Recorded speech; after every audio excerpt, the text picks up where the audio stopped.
Dialogues. भाई dialogues की सबसे बड़ी खासियत क्या होता है पता है? वो इमोशनली टच होना चाहिए। आप जिस किसी लैंग्वेज में भी कोई डायलॉग बोल रहे हो तो भाई वो कितना आप फ्लुएंटली बोल पा रहे हो, कितना करेक्ट करके बोल पा रहे हो, ग्रामेटिकली कोई एरर नहीं हो रहा है। ओके, वो मैटर नहीं करता, आपकी प्रोनाउंस कैसा हो रहा है वो मैटर नहीं करता। डायलॉग की सबसे बड़ी खासियत होती है इमोशनली टच होना चाहिए, कि आप जिस इमोशन में उस डायलॉग को बोल रहे हो ना, वो डायलॉग उसी इमोशन में सुनने वाले को टच करना चाहिए। कि आप हैप्पी मूड में बोल रहे हो, आप मतलब स्कैरी मोड में बोल रहे हो, आप रोते हुए बोल रहे हो, जो भी हो, ठीक है ना, जो किसी भी इमोशन के साथ। ओके, तो वो चीज़ मुझे डार्लिंग प्रभास के डायलॉग डिलीवरी में नज़र नहीं आया था, मुझे फील नहीं हुआ था राजा साहब की टीज़र में जब मैंने देखा तो। ओके, खास तौर पे वो आखिर का जो डायलॉग है, कि वो जो बोलते हैं ना कि दादा की नहीं नानी की याद आ गई रे पांडु, तो वो चीज़ आप मुझे डायलॉग तो समझ में नहीं आया था जब तेलुगु में मैंने देखा टीजर को। तो तेलुगु में जब मैं वो डायलॉग को सुना, आप भी जा करके एक बार ट्राई कर सकते हो अगर आप हिंदी ऑडियंस हो तो, आप नहीं सुने हो तो। ओके, तेलुगु टीजर को जा करके देखो राजा साहब मूवी का, वो जो डायलॉग है वहाँ पे पर्टिकुलर वही डायलॉग है या फिर कुछ और है, मुझे समझ में नहीं आया था लैंग्वेज पर। जब आप उसको सुनते हो ना, डार्लिंग प्रभास जब उसको बोलते हैं तो इमोशनली आपको वो टच करता है, इमोशनली आप वो चीज़ को फील करते हो कि यस, ये डर का एक मतलब स्केरी इमोशन को यहाँ पे आपको जस्टिफाई हो रहा है कि डार्लिंग प्रभास यहाँ पे डर गए हैं और वो फनी अंदाज में बोल रहे हैं पांडु को, या फिर वहाँ पे पांडु तो नहीं बोल रहे थे, कुछ और बोल रहे थे। ओके, तो वो आपको फील होता है, तो वो फील होना बहुत ज़्यादा ज़रूरी है, ठीक है। तो इसी वजह से मैं जब राजा साहब की टीज़र का रिव्यू भी करा था, तो टीज़र में एक ही बात को रिपीट कर करके बहुत बार बोला कि डार्लिंग प्रभास की हिंदी डबिंग बहुत कमाल का है, सही है, पर इमोशनली टच नहीं हो रहा है, तो उनको चेंज करना चाहिए। ओके, और मैं उसमें एक और चीज़ ये भी बोला था कि ये जो हमारे बाहुबली वाले डबिंग आर्टिस्ट जो हैं, मतलब जो एक्टर जो हमारे हैं शरद केलकर, उनको भी लेना सही नहीं रहेगा। ओके, ऐसे कैरेक्टर के लिए डार्लिंग प्रभास के लिए ना भाई, ये जो चैतन्य आदिप जो है ना, जो मिर्ची में बोले थे, जो मिस्टर परफेक्ट में बोले थे, डार्लिंग मूवी में बोले थे, रेबल में बोले थे, ओके, जिन सारी फिल्मों में डार्लिंग प्रभास इस तरह के कैरेक्टर निभाए हैं, उसमें जो बोले थे ना, उनको लेना बहुत ज़्यादा ज़रूरी है। और मेकर्स को इसके बारे में सोचना चाहिए, अगर हिंदी मार्केट में फिल्म को मतलब मार्केट को जमाना है, तो हिंदी ऑडियंस को अट्रैक्ट करना है, तो डार्लिंग प्रभास के वॉइस में ये सही नहीं बैठेगा। ऑलरेडी कल्कि 2980 AD में हम देखे हैं, वहाँ पे भी उनका वॉइस सही था। ओके, मतलब वॉइस मतलब उनका डायलॉग डिलीवरी सही था, पर वो इमोशनली टच नहीं हो रहा था। ओके, वो अलग जा रहा था। ओके, ऐसा मैं नहीं कह रहा हूँ कि डार्लिंग प्रभास को डायलॉग डिलीवरी करना नहीं आता, आता है भाई, सभी को सब कुछ आता है, पर वो इमोशनली टच करना ना हिंदी में उनका नहीं हो पा रहा है। ओके, हिंदी में नहीं हो पा रहा है। अगर आप देखो, एक छोटा सा एक लाइन का डायलॉग होता है, अगर आप उसको बार बार किसी एक्टर को घुसा दोगे तो वो आराम से बोल ही लेगा ना, बोल देगा ना, लेकिन वो इमोशनली टच नहीं होगा। इसी वजह से डबिंग आर्टिस्ट होना बहुत ज़्यादा ज़रूरी है, ठीक है, बहुत ज़्यादा ज़रूरी है। आप अगर अल्लू अर्जुन की एक्चुअल वॉइस में पुष्पा झुकेगा नहीं सारा सुनोगे, या फिर किसी और की वॉइस में, तो आपको मज़ा नहीं आएगा जब तक वहाँ पे ये श्रेय स्थल पड़े नहीं बोलेंगे। आपको वो गंभीरता, वो जो वज़न है, वो आपको फील नहीं होगा, वो झुकेगा नहीं सारा डायलॉग में। तो मतलब ये जो हिंदी डबिंग आर्टिस्ट जो है ना, वो जो प्रोफेशनली है, हर एक किस्म के डायलॉग को इमोशनली लोगों के पास पहुँचा सकते हैं, तो लेना बहुत ज़्यादा ज़रूरी है यार। ओके, और मैं देख रहा हूँ अभी साउथ फिल्मों का ये एक प्रॉब्लम भी रह रहा है, कुछ फिल्मों के साथ बहुत सही जा रहा है, लेकिन बहुत सारी फिल्मों के साथ ये बहुत बड़ी इनजस्टिस हो रहा है भाई। गोल्डमाइन का तो क्या मतलब हुआ है, मैं आपको क्या बताऊं। अच्छी फिल्मों का वो राइट ले करके ना ऐसे लोगों से वो अपनी फिल्मों की डबिंग करवा रहा है, आपका दिल टूट जाएगा। स्पेशली हम जैसे साउथ फिल्मों को हिंदी डब में देखने वाले ऑडियंस के लिए, आप भी ये चीज़ महसूस करे होंगे। ओके, अभी बहुत ख़राब हो गया है हिंदी डबिंग, ये एक मुद्दा हो गया है, एक सीरियस मैटर हो गया है।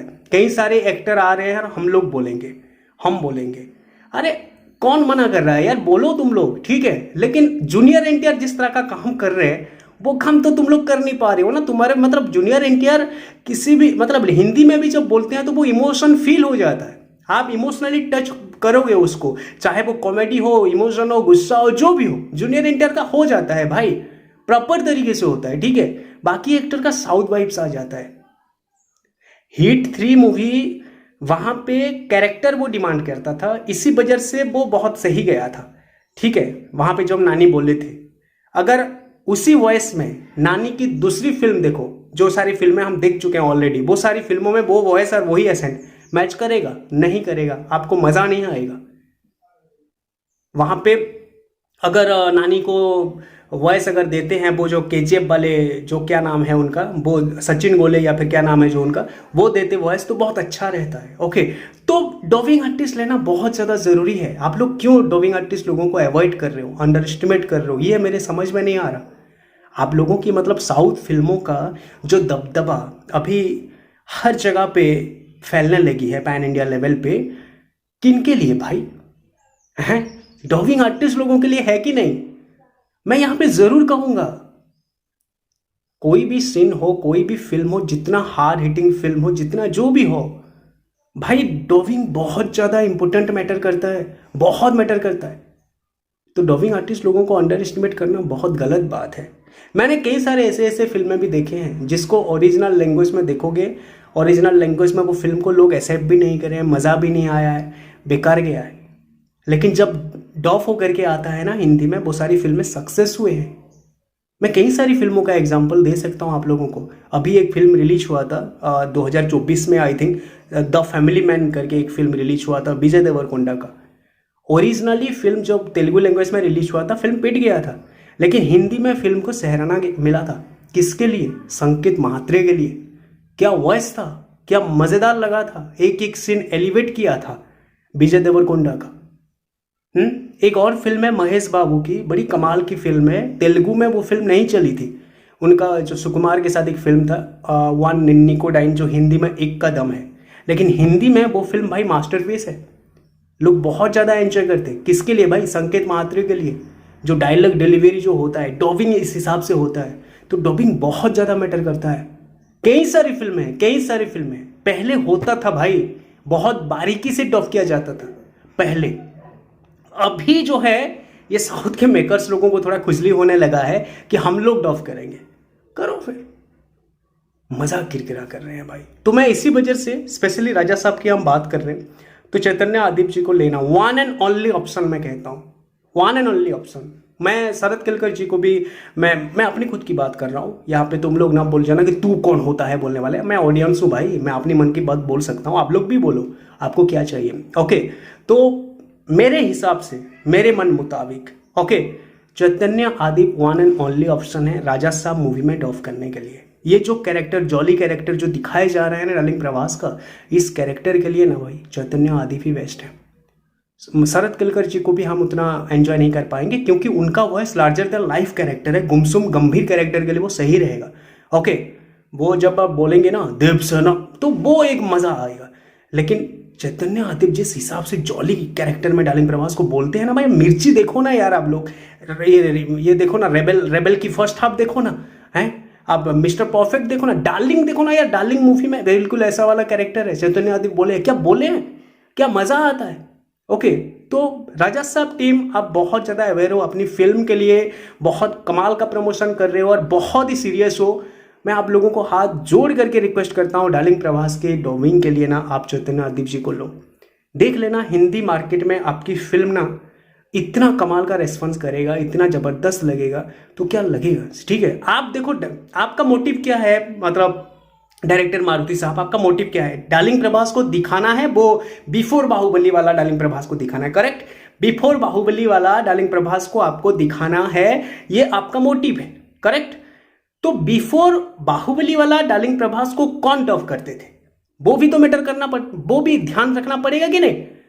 बिफोर बाहुबली वाला विंटेज डार्लिंग प्रभास को आपको दिखाना है, आपने विजुअली दिखा दिए डार्लिंग प्रभास का वो काम, वो लुक, वो सारा चीज आप दिखा दिए, ओके वी हैप्पी।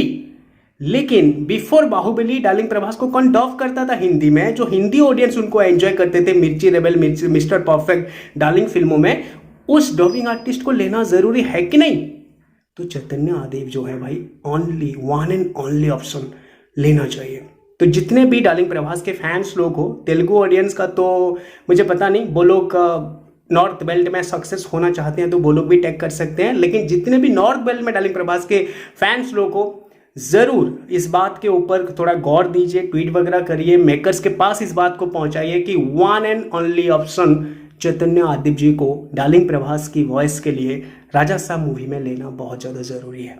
ओके, कौन कौन एग्री करते हो इस बात को जरूर कमेंट करिएगा। Thanks for watching, have a nice day, take care.